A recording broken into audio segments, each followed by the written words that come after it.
Doctor ने बोला है पीसीओएस है और आपके दिमाग में आपसे सबसे पहले एक ही सवाल आया, क्या मैं कभी माँ बन पाऊंगी? क्या पीसीओएस का मतलब सिर्फ इनफर्टिलिटी है? क्या वेट कम करने से पीसीओएस ठीक हो सकता है? और क्या हर इरेगुलर पीरियड पीसीओएस होता है? आज के वीडियो में हम पीसीओएस के बारे में वो सच जानेंगे और वो सच बताएंगे जो सोशल मीडिया पर बहुत कम लोग आपको बताते हैं और बहुत कम डॉक्टर आपसे वो बात शेयर करते हैं और आप उसके लिए अवेयर भी नहीं होंगे। बने रहिए इस वीडियो में मेरे साथ। नमस्कार दोस्तों, मैं हूं doctor Rahul Bhardwaj, pharmacist and health expert, और आप देख रहे हैं आपका अपना यूट्यूब चैनल डॉक्टर बिना फिल्टर। आज हम बात करेंगे पीसीओएस यानी पॉलीसिस्टिक ओवरी सिंड्रोम की, जो कि आजकल हर दूसरी या तीसरी यंग फीमेल में देखा जा रहा है। वीडियो में क्या जानेंगे उसके बारे में बात कर लेते हैं। सबसे पहले पीसीओएस क्या है, ठीक है, सिम्टम्स क्या क्या होते हैं, वेट का क्या रोल होता है पीसीओएस के साथ, अगर वेट ज़्यादा है तो क्या होगा, वेट कम है तो क्या होगा, पीसीओएस में वेट ऊपर नीचे होता है या नहीं होता है, पूरी प्रोफाइल जानेंगे हम वेट से रिलेटेड पीसीओएस की। प्रेगनेंसी पर क्या इफेक्ट पड़ता है, सबसे इम्पोर्टेंट चीज़ है ये। अगर वीडियो में आप देखेंगे तो हम इस एक्सपेक्ट में बात करेंगे, तब बने रहिएगा। बेस्ट ट्रीटमेंट पॉसिबल क्या है? बहुत सारी बहनें परेशान हैं पीसीओएस की प्रॉब्लम से और उनको प्रॉपर ट्रीटमेंट नहीं मिल पाता है, तो आज हम उसके बारे में भी बात करेंगे। कौन सी गलतियां कभी नहीं करनी चाहिए? वीडियो को एंड तक जरूर देखिएगा, क्योंकि लास्ट में मैं आपको वो 5 चीजें भी बताऊंगा जो कि पीसीओएस के पेशेंट को कभी नहीं करनी चाहिए, और अगर आप वो 5 चीजें करते हैं तो आपकी पीसीओएस वर्सन हो सकती है, आपको कोई बेनिफिट नहीं हो सकता, सिर्फ और सिर्फ नुकसान हो सकता है। और वो नुकसान क्या क्या होंगे ये आप जानेंगे इस वीडियो में मेरे साथ, तो लास्ट तक बने रहिएगा। और प्लीज वीडियो को शेयर जरूर कीजिएगा। अगर आपकी कोई क्वेरी है तो कमेंट बॉक्स में कमेंट करके जरूर बताइएगा। चलिए ज़्यादा लेट नहीं करते हैं और अपने वीडियो को शुरू करते हैं। सबसे पहली बात हम करेंगे पीसीओएस क्या है। पीसीओएस, जो कि नाम से ही पता चल रहा है, पॉलीसिस्टिक ओवरी सिंड्रोम, जिसमें अगर मैं बात करूं कई जो अवधारणा होती है कि पीसीओएस जो है वो सिर्फ ओवरीज की प्रॉब्लम होती है, ऐसा नहीं है। पीसीओएस सिर्फ ओवरीज की प्रॉब्लम नहीं है। पीसीओएस एक मेटाबॉलिक और हार्मोनल डिसऑर्डर है, जिसकी वजह से आपकी ओवरीज के अंदर चोक होनी स्टार्ट हो जाती है, ब्लॉकिंग की तरह से मैं बोलूँगा होती है। पीसीओएस में बेसिकली क्या होता है? सबसे पहली चीज एंड्रोजन, जो कि एक मेल सेक्स हार्मोन होता है, लेकिन वो जब फीमेल्स में एंड्रोजन का लेवल बढ़ जाता है तो पीसीओएस का एक सर्टेन रीजन बनता है। क्यों होता है, कैसे होता है, ये भी बताएंगे। ओवुलेशन इरेगुलर हो जाता है पीसीओएस के अंदर, पीरियड्स जो है आपके वो इरेगुलर हो जाते हैं। ओवुलेशन रेगुलर क्यों होता है? क्योंकि आपका जो अंडा है वो हार्मोन इम्बैलेंस की वजह से निकलता ही नहीं है। वेट आपका बढ़ने लगता है पीसीओएस में, इंसुलिन रेजिस्टेंस डेवलप हो जाता है बॉडी के अंदर, चेहरे पे बाल आने स्टार्ट हो जाते हैं, एक्ने होने आपको स्टार्ट हो जाती है फीमेल्स होने के नाते, ठीक है। ये बहुत सारी प्रॉब्लम्स होती हैं जो पीसीओएस में एक फीमेल सफर करती है। अब पीसीओएस में हर फीमेल की ओवरीज में सिस्ट होना जरूरी नहीं होता है। कई बार ऐसा लगता है कि मेरी तो ओवरी में कोई सिस्ट है ही नहीं, मेरी ओवरी में ना कोई चोकिंग है, तो फिर मुझे पीसीओएस क्यों है? कई बार सिम्टम्स हिडन होते हैं और आपको पता नहीं होता इस बारे में। बहुत लोग सिर्फ और सिर्फ अल्ट्रासाउंड देखकर पीसीओएस को डायग्नोस कर देते हैं, जो कि गलत है, क्योंकि कोई भी एक चीज, ना कि सर्टेन टेस्ट ना सर्टेन अल्ट्रासाउंड, ये कभी डिसाइड नहीं करते हैं कि अगर आपको सिम्टम नहीं है तो आपको पीसीओएस भी नहीं है, और अगर आपको पीसीओएस तो आपको सिम्टम्स भी नहीं है। इसलिए proper diagnosis, symptoms, hormone imbalance, ultrasound सबको मिलाकर आप एक चीज डिसाइड करते हैं कि आपको पीसीओएस है या नहीं है। तो डायग्नोस सबसे इम्पोर्टेंट फैक्टर है यहाँ पे पीसीओएस को पता करने के लिए। अगर मैं बात करूँ कि पीसीओएस के सिम्टम्स क्या क्या होते हैं, तो उनमें से कुछ जो बेसिक सिम्टम होते हैं वो मैं आपको बताता हूँ। सबसे पहली बात, इरेगुलर पीरियड्स।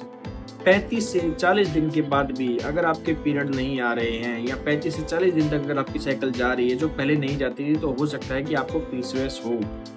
2-3 महीने अगर आपके पीरियड नहीं आ रहे हैं, बहुत ज़्यादा या बहुत कम ब्लीडिंग अगर आपके पीरियड्स में हो रही है, जो कि अमूमन पहले नहीं होती थी लेकिन अब हो रही है, तो उसका एक रीज़न ये हो सकता है कि आप पीसीओएस से फिलहाल ग्रसित हो सकते हैं, पीड़ित हो सकते हैं।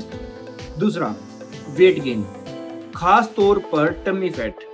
अगर आपकी फैट, पेट की जो फैट है वो इस दौरान बढ़ रही है अचानक से, तो पीसीओएस आपको एक रीजन हो सकता है। Third one is facial hair. सबसे इंपॉर्टेंट, अगर आपके चिन एरिया पे, अपर लिप और चेस्ट पे, ठीक है, सॉरी ब्रेस्ट पे अगर हेयर्स कहीं कहीं आपको दिखाई दे रहे हैं तो हो सकता है आपको पीसीओएस हो। एक्ने, बार बार अगर आपको पिंपल्स बन रहे हैं फेस के ऊपर, तो ये भी एक बहुत बड़ा सॉलिड रीजन है ये जानने के लिए कि पीसीओएस है। हेयर फॉल, हेयर थिनिंग और स्कैल्प हेयर लॉस, ये एक बहुत हिडन कॉज होता है पीसीओएस में। जब आपकी हेयर लॉस होना स्टार्ट होते हैं तो हो सकता है पीसीओएस से ग्रसित है फिलहाल, और इसके लिए आपको डायग्नोसिस की रिक्वायरमेंट है। Apart from this, difficulty in pregnancy, ovulation अगर इरेगुलर हो गया है तो उसके कारण कंसेप्शन डिले हो सकता है, जिसकी वजह से आपको पीसीओएस हो सकता है। और पीसीओएस में एक रीजन ये होता है सबसे सॉलिड, जिसकी वजह से हम इरेगुलर पीरियड और ओवुलेशन रेगुलर है तो कह सकते हैं कि पीसीओएस है। अब पीसीओएस क्यों होता है, बहुत इंपॉर्टेंट फैक्टर है। देखिए, एग्जैक्ट रीजन अभी तक कंप्लीटली क्लियर नहीं हुए हैं, क्योंकि कोई एक रीजन हो तो आप सर्टेनली बता सकते हैं कि ये रीजन हुआ होगा, लेकिन कुछ इंपॉर्टेंट फैक्टर्स हैं जिनके बारे में बात करना बहुत जरूरी है और वो बहुत इंपॉर्टेंट रोल भी प्ले करते हैं। सबसे पहली चीज, जेनेटिक्स। फैमिली हिस्ट्री हो सकती है आपको, अगर आपकी फैमिली में आपकी मदर को, आपके इन-लॉज में से किसी को भी है, ठीक है, आपकी लाइक नाना नानी जो नानी है या उनकी माँ है, कोई भी फैमिली हिस्ट्री है आपकी मैटरनल साइड से, अगर आप फीमेल हैं तो ये एक रीजन हो सकता है। Second is insulin resistance. Body insulin को इफेक्टिवली यूज नहीं करती है, जिसकी वजह से बॉडी इंसुलिन रेजिस्टेंस करना स्टार्ट कर देती है, जिसकी वजह से क्या होता है, वेट गेन होता है, एंड्रोजन का लेवल इंक्रीज हो जाता है और ओवुलेशन डिस्टरबेंस होती है। ये पीसीओएस के बहुत टॉप मोस्ट सिम्टम होते हैं और सबसे प्राइम रीजन भी होता है फीमेल्स में पीसीओएस के लिए। लाइफस्टाइल डिसऑर्डर सबसे main, junk food, lack of exercise, poor sleep, stress, ये सभी के सभी मिलके पीसीओएस को वर्सन करते हैं। बेसिकली मैं आपको एक और सच्चाई अगर बताऊं तो वो ये है कि पीसीओएस जो है वो हार्मोनल जितना मेटाबॉलिक डिसऑर्डर है उतना ही ये एक लाइफस्टाइल डिसऑर्डर भी है। अगर आपका लाइफस्टाइल खराब है तो आपको पीसीओएस होने के चांसेस जो है मल्टीफोल्ड हो जाते हैं। तो इसलिए कभी भी अगर आपको पीसीओएस है तो प्लीज हमेशा एक बात का ध्यान रखिए कि लाइफस्टाइल को अपना चेंज कीजिए। एक सवाल और बहुत बहनें पूछती हैं, क्या पीसीओएस में प्रेगनेंसी हो सकती है? तो सबसे बड़ा मिथ है, मैं आपको बता दूं, आंसर है नहीं। पीसीओएस का मतलब इनफर्टिलिटी नहीं होता है, लेकिन बहुत सारी वुमेन जो है पीसीओएस के साथ साथ नेचुरली कंसीव कर लेती हैं। यहाँ पे अगर आपको पीसीओएस की वजह से कंसीव नहीं हो पा रहा है तो रीजन ये हो सकता है कि जो आपकी ओवुलेशन है वो इरेगुलर हो गई है, पीरियड्स इरेगुलर हो गए हैं, तो आपको फर्टाइल विंडो का एग्जैक्ट आइडिया नहीं हो पाएगा, जिसकी वजह से आपकी जो कंसीव होती है या कंसेप्शन जो आपका होता है वो डिले हो जाता है। तो इसके लिए एक डॉक्टर का रोल बहुत इंपॉर्टेंट हो जाता है टू फाइंड आउट कि आपका एग्जैक्ट ओवुलेशन डेट कब हो सकता है। वो आपकी साइकिल के पैटर्न को फॉलो करता है, आपसे जो बातें पूछता है, डायग्नोसिस तैयार करता है और आपको बताता है कि हाँ ये आपके लिए एक परफेक्ट डे है कंसीव करने के लिए। अगर ओवुलेशन इंप्रूव हो जाए तो प्रेगनेंसी के जो चांसेस है वो भी इंप्रूव हो जाते हैं। रिसर्च बताती है कि 5 to 10% वेट लॉस भी फर्टिलिटी को सिग्निफिकेंटली इंप्रूव कर सकता है। और ये 5 to 10% जो वेट लॉस है ये सिर्फ और सिर्फ आपके लाइफस्टाइल डिसऑर्डर की वजह से होगा। और ये बताने में मेरे को बहुत अच्छा महसूस हो रहा है कि जैसे मैंने बताया, लाइफस्टाइल डिसऑर्डर एक पीसीओएस जो होती है लाइफस्टाइल डिसऑर्डर कंडीशन होती है, तो ये आप बिना किसी मेडिसिन के भी ट्रीट कर सकते हैं, लेकिन उसके लिए आपको मेहनत करनी पड़ेगी। आपका अपना लाइफस्टाइल जो है वो आपको चेंज करना पड़ेगा, लेकिन बहुत सारे लोग इस चीज के लिए तैयार नहीं होते हैं। एक एग्जांपल अगर मैं दूं तो अगर किसी फीमेल का वेट 80 केजी है और वो 4 से 8 केजी वेट रिडक्शन भी कर ले तो ओवुलेशन के जो चांसेस हैं इंडक्शन के वो बहुत इंप्रूव हो जाते हैं नेचुरली, बिना किसी मेडिसिन की हेल्प के।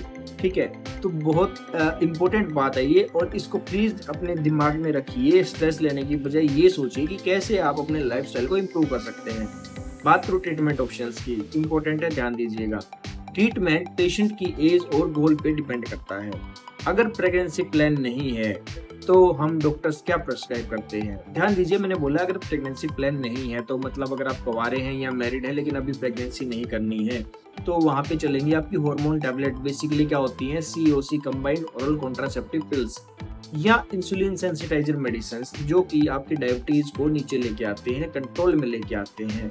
लेकिन अगर प्रेगनेंसी प्लान है तो सारी की सारी अप्रोच चेंज हो जाती है। क्या चेंज हो जाती है? फोकस अब क्या रहेगा? वेट मैनेजमेंट के ऊपर रहेगा, ओवुलेशन इंडक्शन के लिए रहेगा, फर्टिलिटी असेसमेंट के लिए रहेगा। क्यों? क्योंकि अब हमें ऐसी मेडिसिन अवॉइड करनी है जो कि आपकी फर्टाइल जो विंडो है या आपकी जो फर्टिलिटी है उस चीज को हटाएगी, उस चीज को बीच में नहीं आने देगी। तो यहाँ पे लाइफस्टाइल ट्रीटमेंट बहुत जरूरी है, जो मैंने हर बार और हर हर वीडियो में आपको बताया है और इस वीडियो में हम बहुत बार जिक्र कर चुके हैं। लाइफस्टाइल ट्रीटमेंट सबसे पावरफुल ट्रीटमेंट है। क्या करना है? डेली वॉकिंग करनी है, हाई प्रोटीन डाइट लीजिए, शुगर की रिडक्शन कीजिए, एडिक्वेट स्लीप, प्रॉपर स्लीप लीजिए। जितना आप सोएंगे, जितना आप स्ट्रेस फ्री रहेंगे, उतना ही आपकी जो PCOS है वो कंट्रोल आएगी बिना किसी मेडिसिन की हेल्प के। क्योंकि जब आपके स्ट्रेस का लेवल घटता है तो आपकी बॉडी इंसुलिन को प्रॉपर यूज करना शुरू करती है, जिसकी वजह से जो प्राइम रीजन है इंसुलिन रेजिस्टेंस PCOS का वो डाउन होता है और आपकी शुगर भी नेचुरल तरीके से इंप्रूव होती है। तो इस चीज का आप प्लीज स्पेशल ध्यान रखिए। लाइफस्टाइल डिसऑर्डर है, इसको लाइफस्टाइल को मेंटेन कीजिए। अगर बात करूं PCOS की डाइट टिप्स के बारे में तो क्या खाना चाहिए PCOS में? सबसे पहली चीज, एग्स आप खाइए, प्रोटीन मिलता है। पनीर आप खाइए, प्रोटीन मिलता है। दाल आप खाइए, प्रोटीन मिलता है। स्प्राउट्स आप खाइए, ग्रीन वेजिटेबल्स खाइए, फ्रूट्स खाइए जो कि मॉडरेशन में, ऐसे फ्रूट्स जो चाल चलन में है या नट्स ये आप खाइए। अब अगर मैं बात करूँ अवॉइड क्या करना है, सबसे इम्पोर्टेंट फैक्टर है सॉफ्ट ड्रिंक्स जितने भी हैं आपको अवॉइड करनी पड़ेंगी कम्प्लीटली। एक्सेस में अगर आप शुगर ले रहे हैं तो बंद कर दीजिए। बेकरी का कोई भी आइटम अगर आप खा रहे हैं और आप PCOS से ग्रसित नहीं होना चाहते तो उसको आप क्लोज कर दीजिए, अपनी लाइफ से ही क्लोज कर दीजिए। एक्सेस में अगर फ्राइड फूड खा रहे हैं, फ्राइड फूड जो बाहर की जो चीज़ें होती है, चाउमीन, जो गोलगप्पे जो पसंद होते हैं या तली हुई कोई भी चीज़ एक्सेस में, तो उसको बंद कर दीजिए। फ्रीक्वेंट फास्ट फूड अगर आप ले रहे हैं तो उसको भी आप बंद कर दीजिए।